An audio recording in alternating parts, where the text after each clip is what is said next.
زینب نے درد کی حالت دیکھ کر کام شروع کر دیا، مگر ایک عجیب بات ہوئی۔ عورت کے ہاں صرف ایک نہیں بلکہ لگاتار 100 بچے پیدا ہوئے۔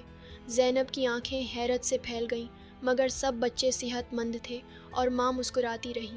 کام مکمل ہونے کے بعد وہی مرد زینب کے پاس آیا اور ایک سیاہ کپڑے میں لپٹی ہوئی پوٹلی اس کے ہاتھ میں دے کر بولا، یہ تمہارے کام کی مزدوری ہے۔ زینب شکریہ کہہ کر واپس روانہ ہوئی۔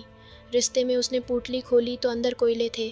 اس نے منہ بنایا، میں نے اتنا کام کیا اور یہ لوگ کوئلے دے گئے۔ اس نے چلتے چلتے ایک ایک کر کے کوئلے راستے میں پھینکنا شروع کر دیے۔ جب وہ گھر پہنچی، صرف ایک کوئلہ بچا تھا۔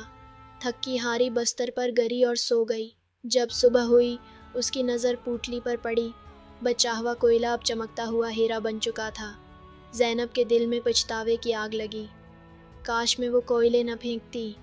اسی لمحے اس نے صحن میں ایک بار پھر وہی بلی دیکھی، اور حیرت انگیز بات یہ تھی کہ بلی کے ساتھ 100 ننھے ننھے بلی کے بچے بھی تھے۔ زینب کی آنکھیں آنسوؤں سے بھر گئیں، لیکن وہ حیرت کا شکار بھی تھی۔ اگلی صبح جب وہ اٹھی تو بستر کے پاس وہی پوٹلی پڑی تھی، مگر اس بار اس میں درجنوں چمکتے ہوئے ہیرے تھے۔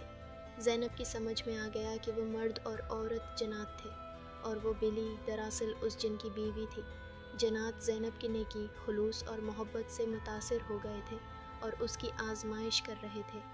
اب جب وہ سچائی سمجھ چکی تھی، اس کی زندگی بدل ہو گئی تھی۔ گئی